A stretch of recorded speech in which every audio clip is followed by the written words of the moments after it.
Celeb Savant is a career retrospective type interview focusing on singers, actors, and industry experts. Join Barrett Edelstein now as he dives into the entertainment world.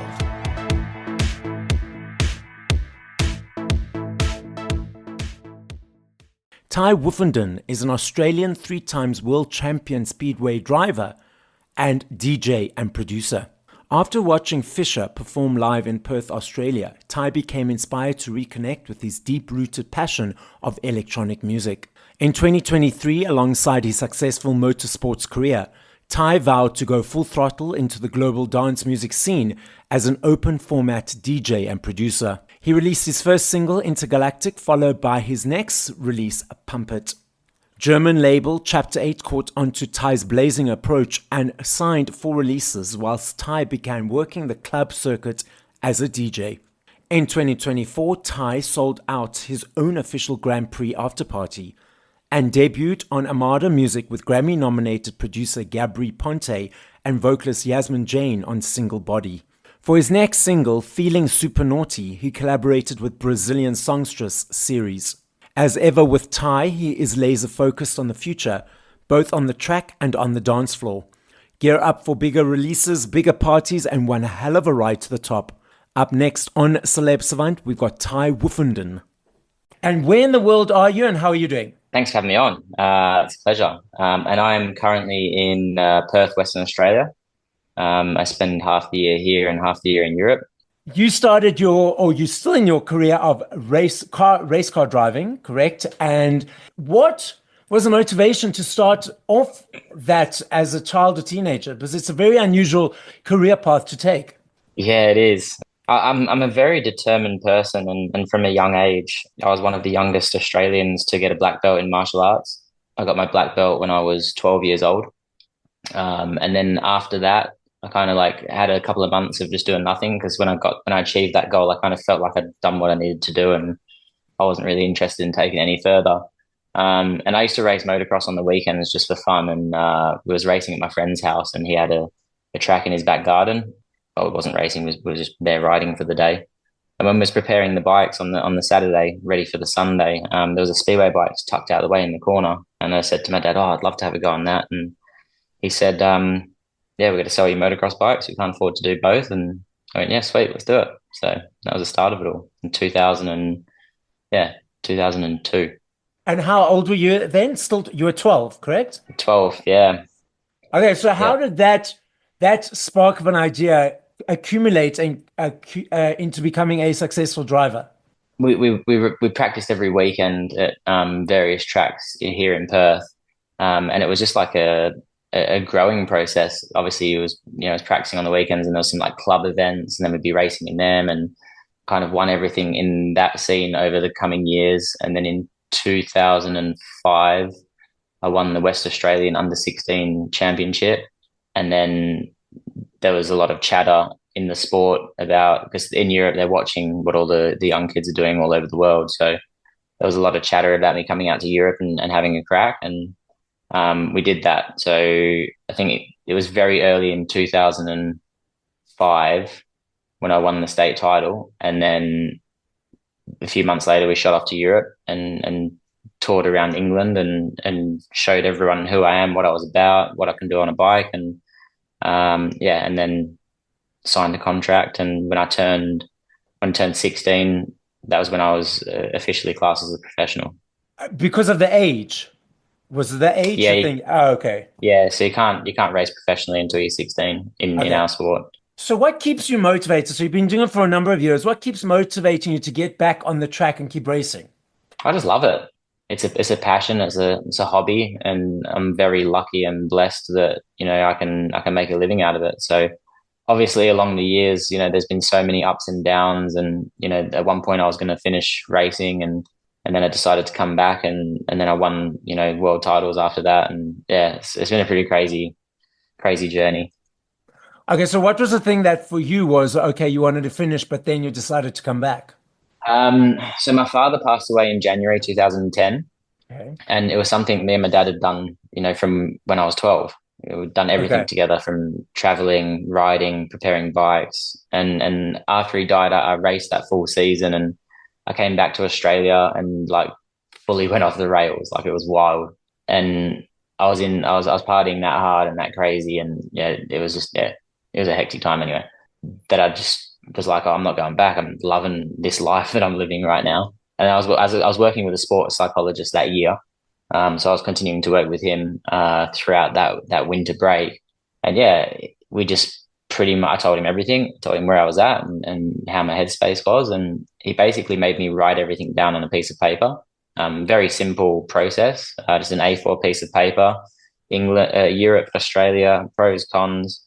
And it just showed me in black and white that there was a lot more pros to going back racing. And it was something that I wrote down off my own, out of my own head. So it was a very simple little tactic that he used. And yeah, we went back and then had 2 years of just, you know, rebuilding and finding my love for it on my own, without my dad being there.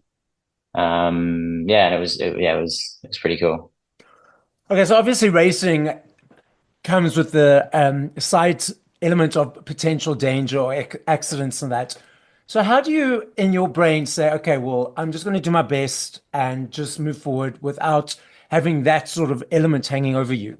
We just don't think about it. Okay. You know, if you thought about it, then you would be no good because you'd be scared all the time. So I've mentally prepared for every outcome. Over the years of racing and mental preparation, you know, I've visualized myself in some really tough places. And because I've been there and mentally and visually seen it and been through it, it just doesn't even, when I go racing, it's not there. I've been through it many different scenarios.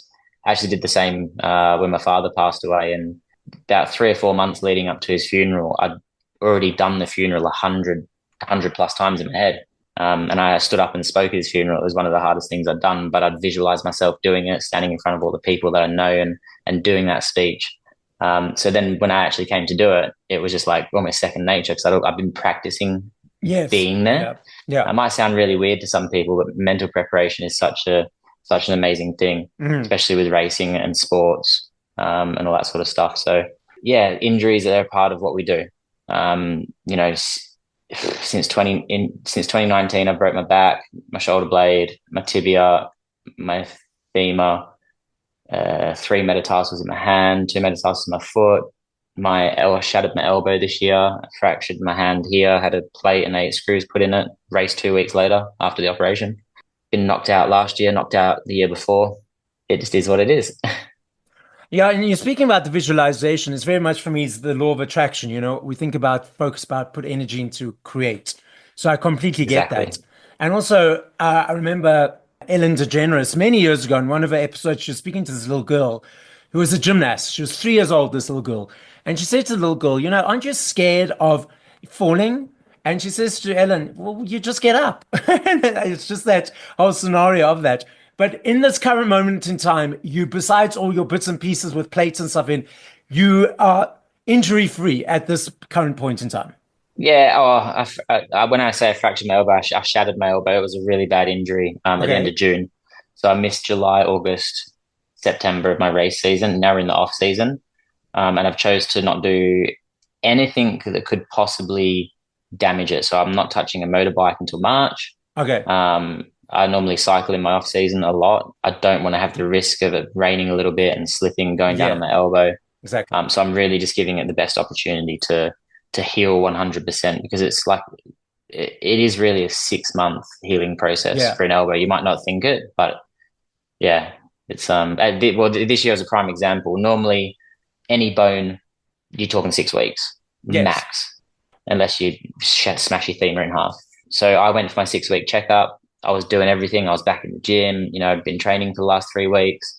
I had my X-ray on the Thursday, and I'd already planned for the team that I raced for. I was like, okay, I'm practicing Friday and I'm racing Sunday, so get everything ready. I had the X-ray, and she was like, "You're going to be off for another 3 months," and I was like, "What?" And basically, it was all still fractured after Oh, 6 weeks. There yeah. was still a big smash in there, and after my 10 week scan, it was the same. That's why I just this summer just completely chill, focus on the gym, focus on the rehab, focus on the physio, focus on DJing, Yeah. and yeah, But I teach spinning classes, you know, to general people. And it frustrates me so much because people have an injury and instead of going to physio and getting it sorted out, they're like, let it rest for a week with maybe an ice pack. Then they come back and instead of it getting better, they're now sort of doing the exercises in a way to protect it, which causes more damage in any case. I get so frustrated. I'm like, go to physio, go get it sorted out. And it's like talking to a brick wall. So anyway, Yeah, it's important to let the body heal. it is. It's very important, not only physically, but mentally as well. Okay, so now let's dive into the music world and the music space. So reading your bio, you've always had a passion for the music. So what was the thing a couple of years ago that said, okay, well, I actually want to do this as well? Yeah, so I'm a raver at heart. I actually rolled in at 6 o'clock yesterday morning after being at my mate's club all night. So that was a good dig. Yeah, I went to watch Fisher. Obviously, Fisher was a pro surfer. I went to watch him headline his own show here in Perth, Western Australia. And I just remember being stood there. I don't know how many people was there, maybe like 12, 13,000. Probably more actually, maybe 15. I was stood backstage. I was watching him. I was watching the crowd and I was like, man, if he can do it, so can I. And that was it. And the journey started. There's a bit of a difference between thinking, okay, he can do it, so can I, and actually doing it. So were there actual elements that when you started that you were actually surprised, oh, this is the process of doing it, or did it just come naturally? So the DJ course that I went on, I believe was meant to be a 5 week course. And I did it in 3.5 days, like Okay.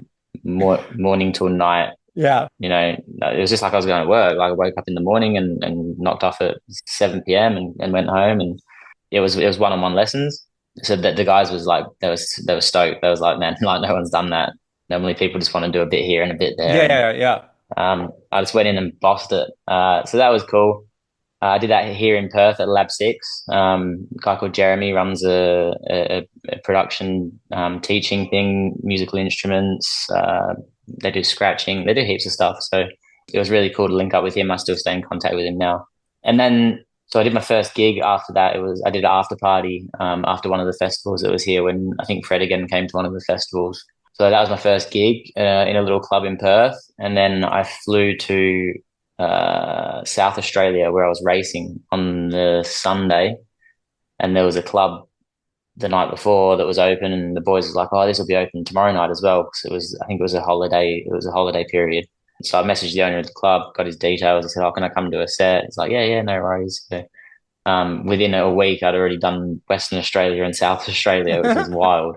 And for people that don't know, like Australia is huge. Yeah. So it's like DJing in England and then DJing in Spain. That was a fun first week, and then everything's really slowed down. Then I came back to Europe, and I got another booking just off the back of my racing, and that's kind of the thing I'm struggling with. I don't have a booking agent yet. I'm looking for one. So far, everyone I've spoke to I feel like they want you once you've already established. They don't want to do the kind of like hard yards to get you to the point where you can charge a bigger fee. So that's a little bit frustrating because I feel like I wasted my whole summer last summer when I was back here in Australia, and it's looking like this summer's going to be the same. I know a few of the local boys, so I'm just trying to get some local stuff. But like I said, when I've done everything backwards, so because of my racing, it's got me in places Yes. that at my stage of my career, music-wise, I shouldn't be. For instance, my first festival was Euphoria Festival in Poland. I was on the main stage at 8 o'clock, my first festival. Wow. And it was actually really funny. Like I was messing around on my 400s plugged into my laptop, and then I got there and it was a set of 3,000s, and I was looking at them going like, "Oh wow, I'm in trouble here," because I'd never done anything on the set. I'd never even used a set of 2,000s. So anyway, I got through it. It was good. I made one really bad mistake, but yeah, apart from that, it was pretty cool.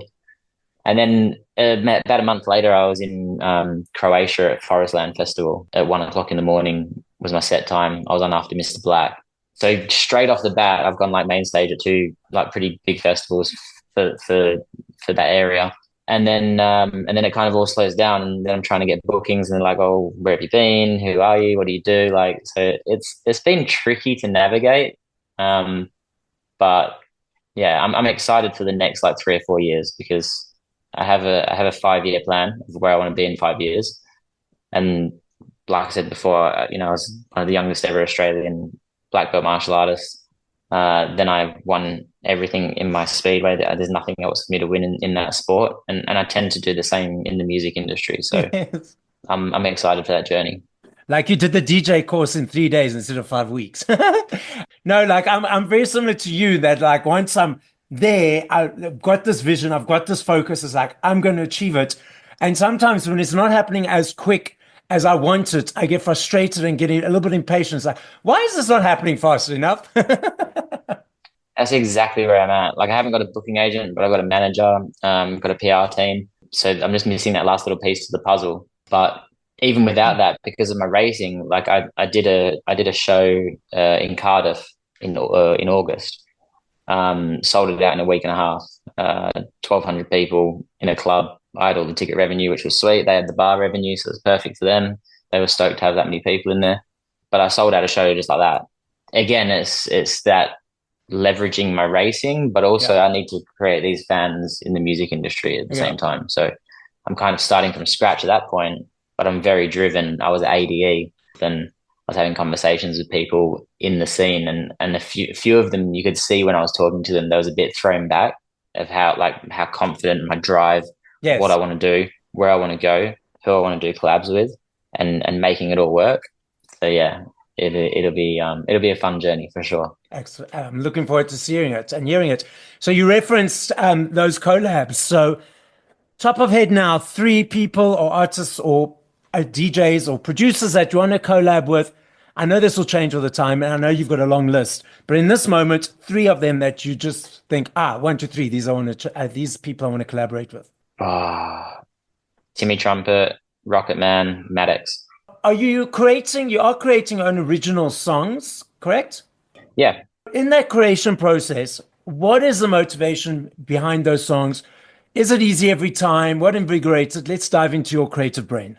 To be honest, I'm not actually a creative person, Okay. really. It's more a fact of like in the world that we live in, we have like Instagram, YouTube, like all these things at our fingertips, Spotify, and there's so much music out there. There's so much music being released on a daily basis that like just something from there or something from there, just like little bits and pieces that just like inspire it, and you can then just like start to create.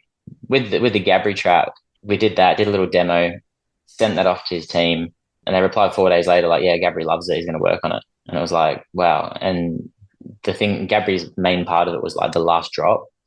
That's like, yeah, it's hard. I like to call it dirty. I like that the dirty sound. But yeah, it's just about sparking ideas. Some days, like sometimes I'll go like weeks and I won't like hear anything or see anything that I really like, and then all of a sudden, like I'll listen to a track and I'm like, oh, I like that. And then like, how can we recreate that and put a little spin on it? Obviously, being a DJ, it's important to read the audience and read the room and read the energy of the audience. You know, what's working, what's not working. Is this something that comes naturally to you, or have you had to work on that? Well, like I said, I'm like a raver, so my sets are pretty heavy, especially the stuff I'm doing currently. It'll be like some hard techno, and then I'll like might throw in a psytrance track, like something from Indira or maybe, or so just really hard. And when you're I like the clubs that are super small and packed in, and everyone, and you can just see, like you know what I mean. I know you've got your 5 year plan but for the plan for the near future, what's coming up next? What's coming up next? So this year, my goal was to collab with the AAA, which we did with Gabri. So that was unreal. Released on Armada, which is huge for an artist. Maybe my sporting background kind of gave me a stepping stone to get that with Armada. And yeah, in the future, it's more like lots of micro goals. So I want to do 5 sets on the east coast of Australia. So get Perth locked in, and then do some more stuff over on the east coast, and then build a bit of a following on that side. Keep up the collabs. Like I said, Timmy Trumpet, spoke to him very briefly in Creamfield. So when we send him the right track that he's happy with, that he wants to work on, also spoke with Ollie James. There's a few different guys that are on the radar. A couple more festival bookings, and then the festival, each year goes on. The goal in that 5 years, the festivals get bigger each year, not specifically like one targeted, but just like Yes. a capacity Yeah. wise.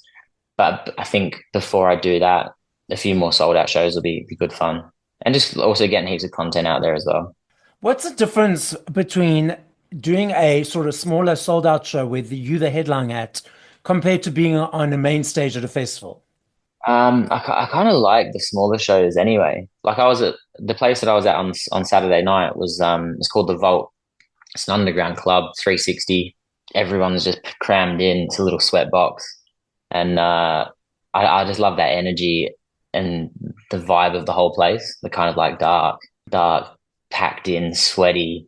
So there's that. But then it's also cool to, when I did Forestland this year, I did the sunrise set. So, I was playing main stage techno, just as the sun was coming up. So that was pretty funny. And I had just the OG like ravers, like the last people that were there, just like sending it. So yeah, but it's a completely different feeling. Okay, so I love this game. I know if I had to ask you this question in 2 minutes, 10 years, 20 minutes, I know your answer will be different every time. I understand that and I recognize that. I'm not saying favorite, I'm saying top of mind. So if you had to push play to 5 songs by other artists once we finish this conversation, what would those songs be and by whom? And if you can't think of specific songs, just 5 artists. We'll go artists. I would go Maddox, Will Sparks, Timmy Trumpet, The Rocket Man, and obviously my tracks. Yes. And I'd throw India in there as well. So a bit of like hard techno, bit of psytrance, some of Timmy's stuff, probably verging on hard style. But I'd make it a journey. The podcast is listened to throughout the world. As a final message, what would you like to say? I would like to say, everybody live each day to your fullest. And if you want something, go and get it. And don't let anything stop you. Thank you for listening to this episode of Celeb Savant. Please follow Barrett on TikTok, Instagram, YouTube, and Facebook at Celeb Savant. That's CelebSavant.